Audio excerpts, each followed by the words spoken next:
Hamjambo mtazamaji wa televisheni Muteba TV, karibu kuweza kuungana nasi katika taarifa zetu za habari katika lugha bora tukufu la Kiswahili. Taarifa yake Janvier Emmanuel Kaluya. Ikiwa ni mara yako ya kwanza kutembelea channel yetu, usikose kujiabone kwenye channel yetu, kulike pia kushare kwa wengine tunapotoa habari zetu kila leo, wa kwanza kabisa kuweza kuzipata. Vituo vyetu vinapatikana mashariki mwa Jamhuri ya Kidemokrasia ya Kongo, katika mji wa Uvira, ambapo matangazo yetu kila leo tunapata kukujia. Tuseme asante kwa wale wote ambao mnaendelea kutufuatilia kupitia vipindi vyetu vya televisheni yetu Muteba TV, ikiwa ni televisheni ya kijamii, ikiwa ni televisheni ambayo inatoa habari kabisa kwa uhakika ambazo zisizo za kubahatika. Mimi ni Janvier Emmanuel Kaluya, niseme asante kuendelea kuwa nasi. Kuna nambari yetu ya WhatsApp iko hapo chini kabisa. Moja kwa moja ukiwa na pendekezo na pia ukiwa na maoni au unahitaji tukuunge kwenye grupe letu la WhatsApp, tuko tayari kabisa kuweza kuunga kwenye grupe letu la WhatsApp. Katika taarifa zetu za habari ambazo tutakazozungumzia kabisa katika lugha bora tukufu la Kiswahili, ikiwa leo ni tariki 28 ya mwezi wa 5 mwaka 2026, tuseme asante na karibu kuweza kuungana nasi katika habari zetu, pia uchambuzi wetu wa kila siku. Habari zetu ambazo tutakazoziangazia kwa siku ya leo, tutaangazia kuhusu shambulio kabisa la makombora ambalo lilolenga uwanja wa ndege wa Bangoka huko mjini Kisangani. Mkuu wa jeshi la FARDC Luteni Generali Jules Banza alimhakikishia gavana wa mkoa wa Chopo kuhusu kuimarisha usalama katika maeneo hayo.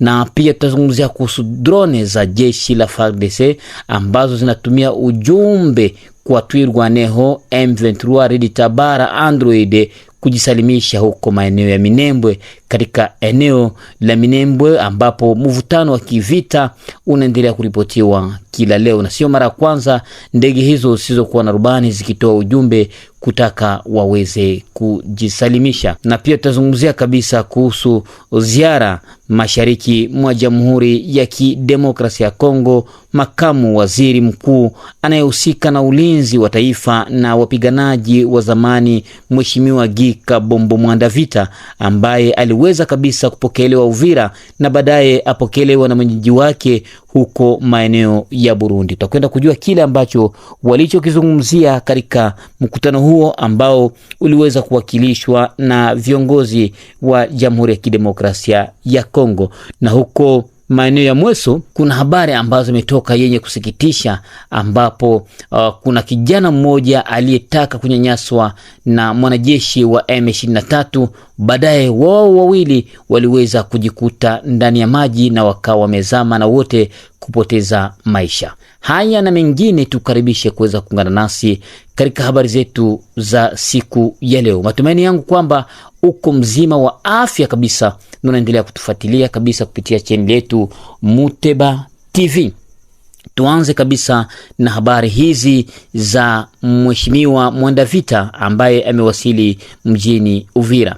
Baada ya hatua ya kikakati mjini Uvira katika mfumo wa ziara yake ya kutathmini hali ya usalama mashariki mwa Jamhuri ya Kidemokrasia ya Kongo, makamu waziri mkuu anayehusika na ulinzi wa taifa na wapiganaji wa zamani Mheshimiwa Gika Bombo Mwandavita anaendelea na ziara yake kwa upande wa kidiplomasia kwa kuelekea mjini Burundi, mji mkuu wa Burundi huko Bujumbura.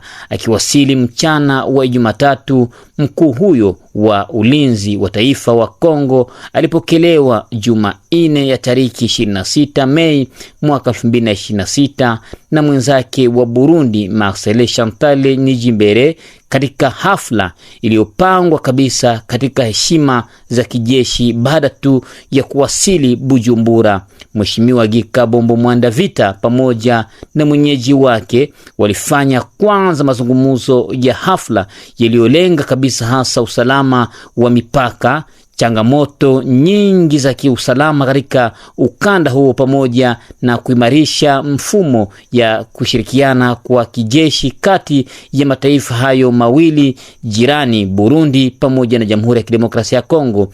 Pia wataalamu kutoka pande zote mbili walifanya kazi za kutathmini kuhusu ushirikiano wa kijeshi kati ya Kinshasa na Bujumbura na kuharakisha utekelezaji wa makubaliano ya tariki 6 Mei mwaka 2023. Zaidi ya masuala hayo ya kiufundi, mkutano huo umeonyesha urafiki pamoja na dhamira ya maraisi wawili, mkiwa rais wa Jamhuri ya Kidemokrasia ya Kongo Felix Antoine Tshisekedi na mwenzie Evariste Ndayishimiye, ya kuimarisha uhusiano wa kimkakati na kindugu iliyopo kihistoria kati ya nchi hizo mbili, nchi ya Burundi pamoja na nchi ya Jamhuri ya Kidemokrasia ya Kongo, zinazoshirikiana mipaka ya ardhi na ziwa Tanganyika. Katika hotuba yake, waziri wa ulinzi wa kitaifa wa Kongo alitoa shukrani kwa niaba ya serikali ya Jamhuri ya Kidemokrasia ya Kongo kwa Burundi kutokana na msaada wake wa kudumu katika juhudi za kuleta amani na tulivu nchini Jamhuri ya Kidemokrasia ya Kongo.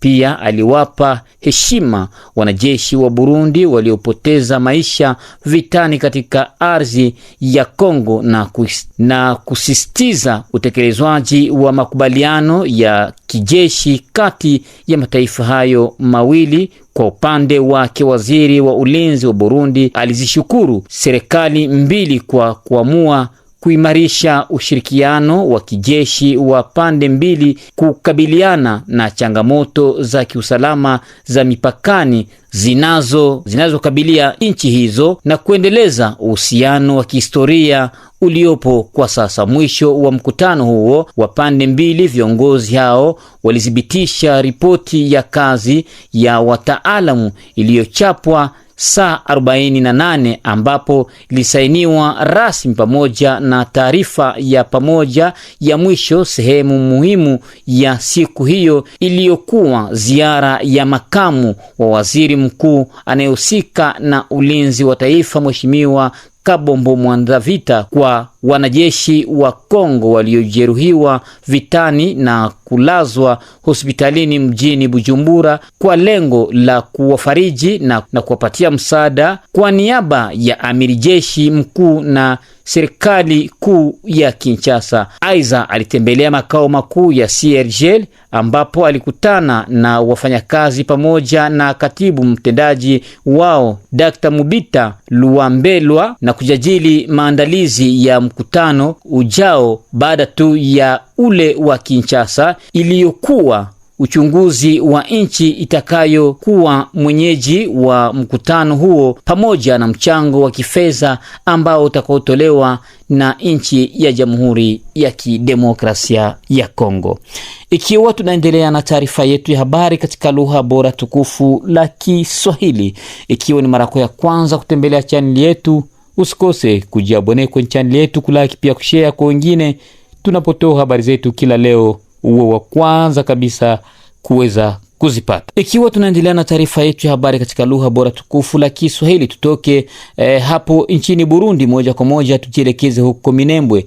Drone za kijeshi la Jamhuri ya Kidemokrasia ya Kongo zatumia kusambaza ujumbe wa amani kwa mara nyingine tena kwa waasi Twirwaneho M23 Android Red Tabara. Ujumbe huo ni ujumbe wa kujisalimisha uko maeneo ya Minembwe. Katika eneo la Minembwe na viwango vyake, jeshi la FARDC liripotiwa kutumia drone za kiraia zenye vipaza sauti kusambaza ujumbe wa kuwataka wapiganaji wa kundi la Twirwaneho na M23 kuweka silaha chini na kuweza kujisalimisha ili kurejesha amani ya kudumu mashariki mwa Jamhuri ya Kidemokrasia ya Kongo. Ujumbe huo unawaelekeza kujisalimisha katika maeneo ya Kakenge, Kalingi na Mikenge, huku droni hizo zikisambaza vitabu vya kuhimiza amani na kumaliza mapigano mashariki mwa Jamhuri ya Kidemokrasia ya Kongo. Na sio mara ya kwanza droni hizo zikipeleka ujumbe wa amani na kuomba waasi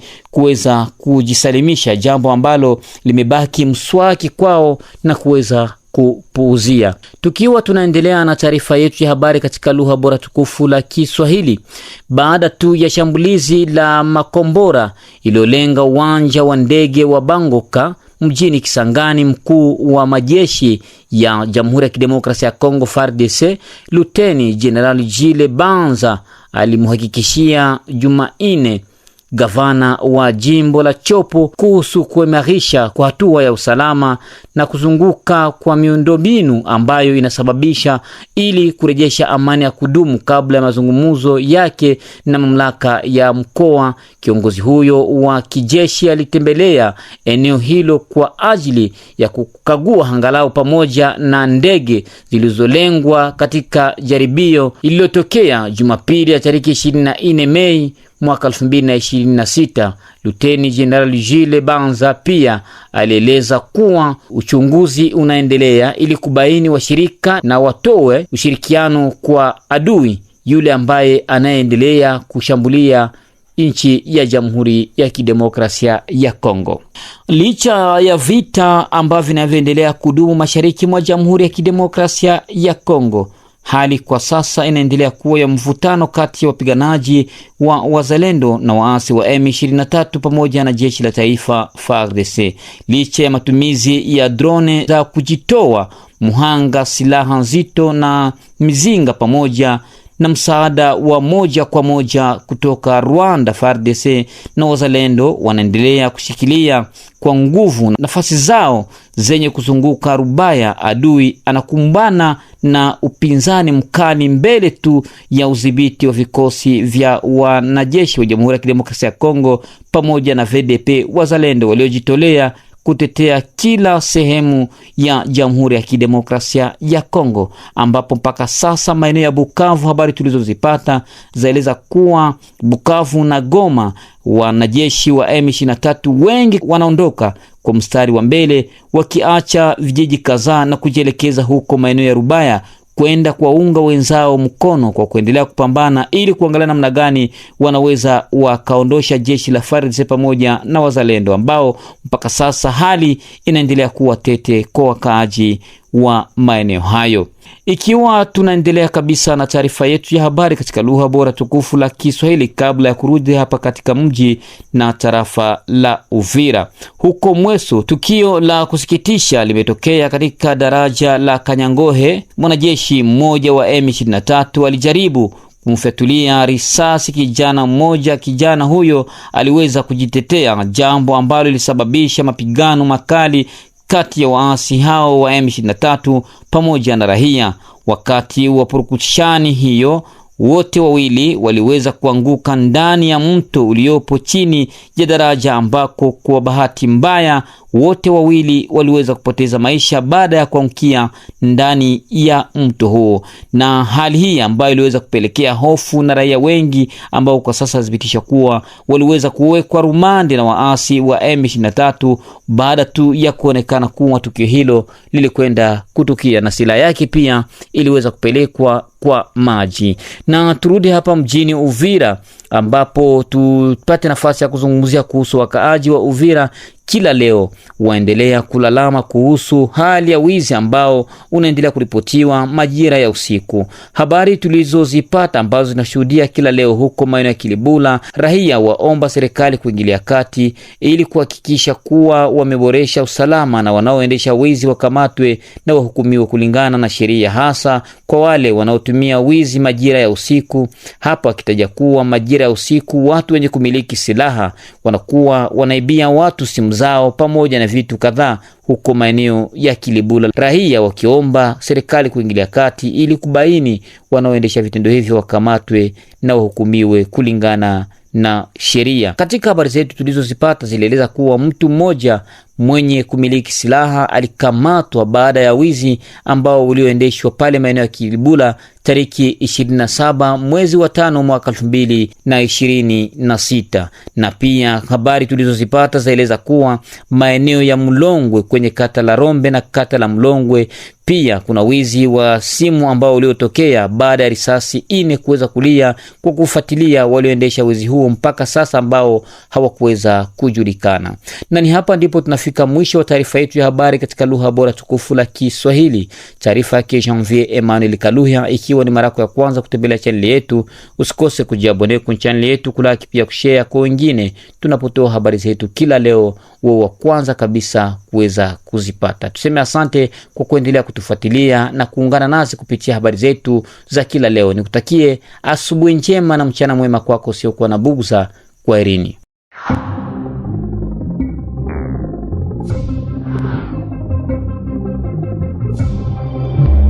Thank you.